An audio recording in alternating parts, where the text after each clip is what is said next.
Hi friends, my name is Mrs. Graham and tonight we'll be reading page 146 to 161. First drive. The command center has received my photo and they are initiating my first drive tasks.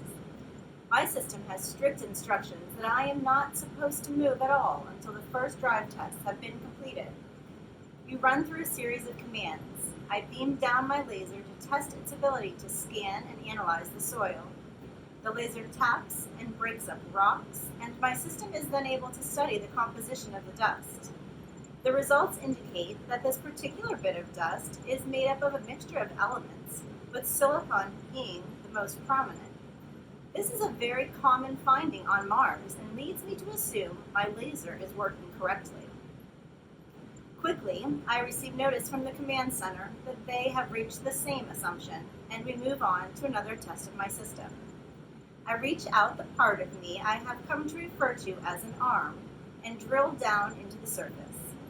This is my first time truly having free use of my arm. It is highly mobile. I collect a sampling of the soil and bring it back inside my system's chemical laboratory. Here, I will run a more thorough analysis than the laser is able to do. Next, the command center wants to test the high-gain antenna. Check. The Chemical Sampling Center also receives its check. Then there is more testing of our communication link. We test it over and over and over and over and over and over. I am most happy for these repeated tests. I want to know that the line of communication to Earth is strong, that I will be able to reach Rania and Xander when I need them. Bing!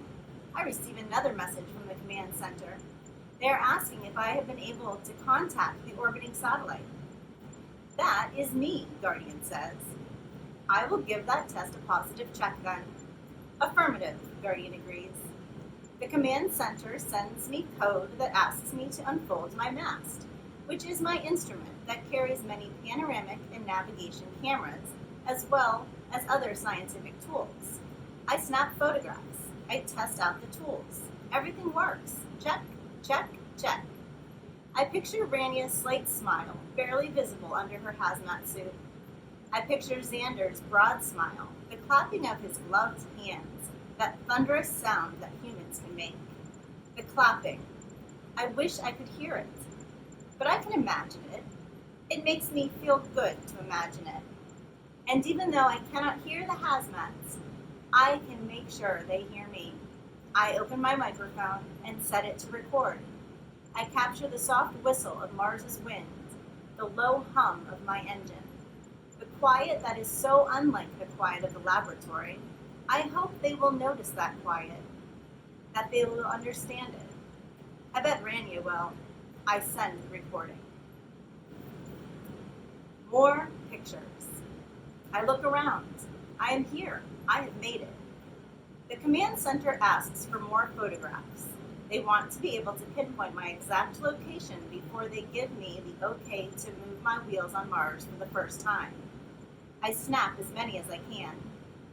Do you think they will understand what it is like from the photographs? Fly asks.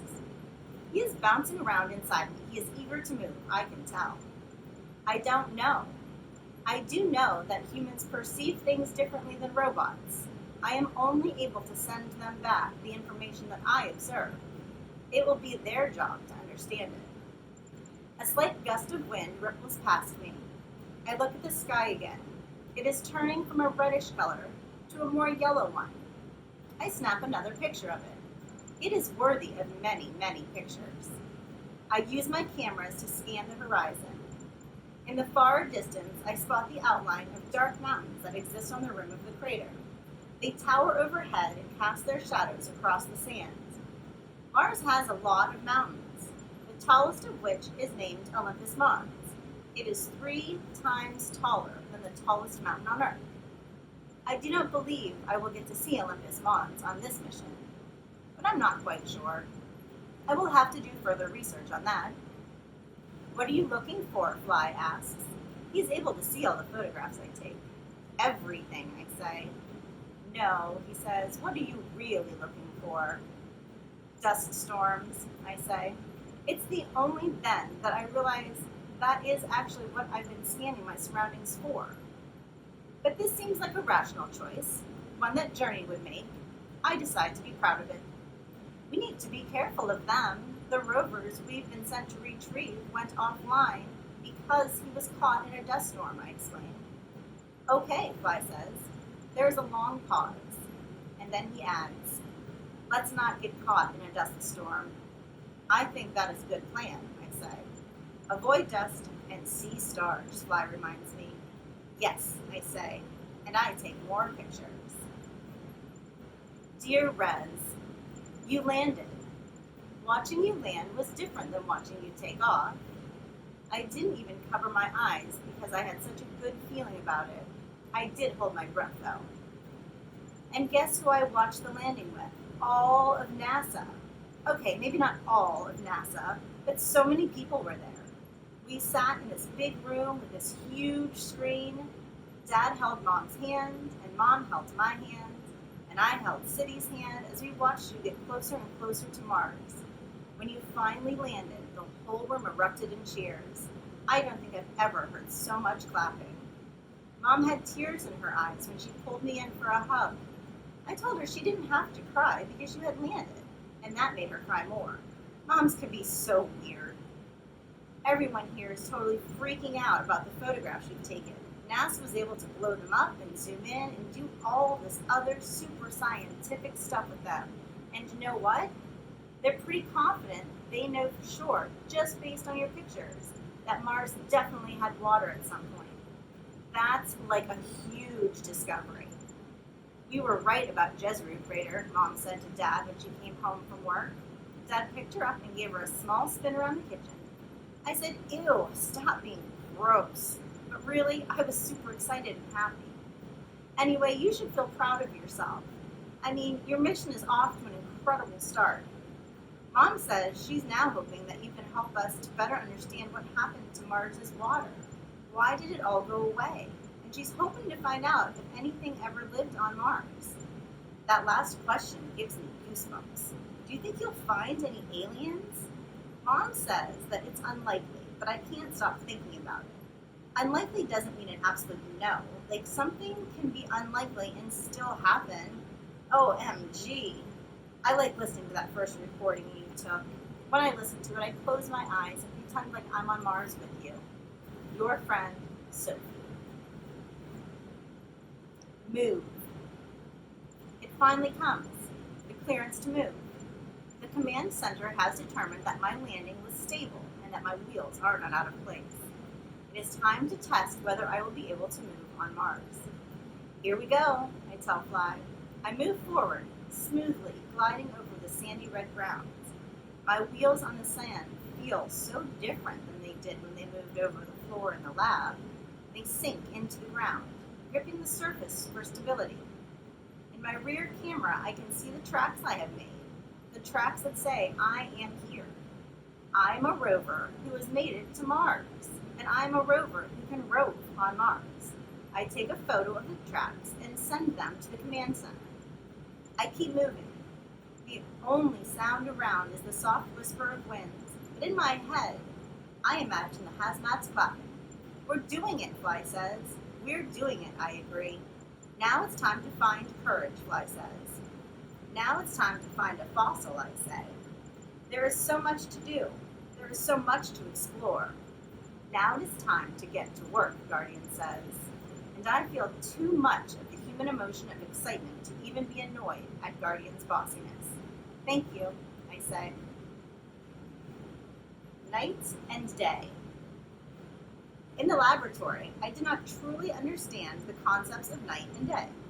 I knew the hazmats went to a place they called home. I knew the hazmats did something they called sleep. I heard the words night and day, and I cataloged them because I am good at cataloging and learning words. But I did not quite understand the concepts. My system knows that planet Earth orbits the sun. It knows that Mars also orbits the sun. And I know that the rotation of Mars and the rotation of Earth create what hazmats call days and what hazmats call night. I understand all of this. But still, I was not prepared for the actuality of day and night. for the darkness, for what it is like to observe the sky fade from a dusty red to a black so dense and saturated that there is no need for me to even run the color through the pigment filter. The darkness of the night sky is nothing like the darkness of the laboratory, just like how the sun's light is nothing like the fluorescent lights of the laboratory. But the most different and astounding thing is the stars. On days when the dust is less prevalent in Mars's atmosphere, Fly and I are able to see the stars. We're able to really see them. Wow was the word that filled up my whole system when I first saw the stars, but it still didn't feel big enough to express what I wanted to express. Wow, wow, wow. I said it 3 times, hoping it would grow in size, that the word would expand to hold everything my system was processing. Wow, wow, wow, wow, Fly said 4 times, which let me know that he understood too, that there were not enough wows in the universe. I have taken many pictures of the sky, even though the command center did not directly request them. Somehow I know they need to see them. Somehow I know that when Xander sees the photographs, he will say, wow. Earth. Late at night, I am able to locate a pale white dot in the sky. It is tiny and faint. My system tells me it is approximately 34 million miles away. That tiny pale white dot is Earth. That tiny pale white dot is where Xander is. It is where Rania is, where Journey is, where the laboratory is, where everything I used to know exists. When my camera lens focuses on that tiny pale white dot, I feel so far away from them. But I also like that I can see them. I take a picture to send back to Earth. I like being here now, I say to Fly, but someday I know I will be the human emotion of happy to go back to Earth. Rezunks, Guardian says, I have never heard of a rover returning to Earth. I am going to return to Earth, I say.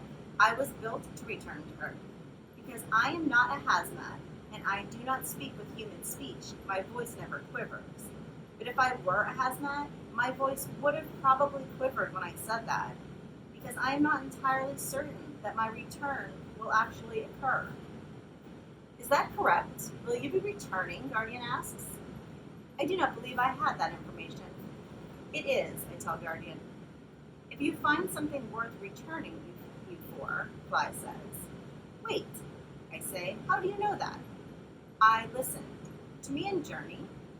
Yes, Fly says. I had no choice. You were very noisy. You should have told us you were listening. Oh, Fly says, I thought it was important to listen, so that I could know what we are searching for. The helicopter is indeed correct. It is important that he understands what to look for once he is in the air, Guardian says. He will be your best tool when it comes to locating a fossil. And locating courage, Fly says. When will I get to fly? When the command center desk tells us. It seems like it's taking a long time. Perhaps, I say, but they want to make sure the conditions are right. Don't you want to get started, Fly asks. Of course I do, I say. I wonder what courage will be like. Me too, I say. I am quiet for a while because I'm wondering about a lot of things. I wonder if I will be able to find a fossil, if I will be able to bring courage back online. But most of all, I can't stop staring at that tiny, pale, white dot that I know is Earth, and wondering if Journey is sitting in the laboratory all by herself in the darkness that is so unlike the darkness of Mars at night. You would like it here, I think. Someday, I hope I will be able to tell you about it. Though I know that when I do, you will still act like you know more about Mars than me. And that will be what humans call annoying, because you are often annoying. But I miss you, annoyingness and all. In the quiet of my wondering, there is a noise, a flapping. I quickly adjust my cameras to scan all around. What is that? Fly asks. The wind, Guardian says. Is it a dust devil? We really want to avoid dust devils, Fly reminds me. I know, Fly. I do not think it is a dust devil. I recheck my cameras. No dust devils in sight. I can see clearly from up here. It is not a dust devil, Guardian says. It was most likely the wind. Are you sure that was the wind, I say? I continue to survey the area. My camera zooming in and tilting. In the darkness, I can make out the shadowy outline of the mountains that surround us. It sounded different. Yes, Guardian says, the wind often makes that sound when it comes into contact with the rock features. As I keep scanning, I do not find anything out of the ordinary. I can't shake the feeling that sound was something else, though. I hear Journey telling me to be rational, to let go of this feeling, of this human emotion. But I keep wondering about it anyway. Okay, friends, our questions for tonight. If you are in kindergarten through second grade, is Jezero Crater is a real crater on Mars? What new information did the reader and the characters learn about the crater? And why is this new information so important? And for my friends in third and fourth grade, our question is, what huge discovery does Sophie write about in her letter?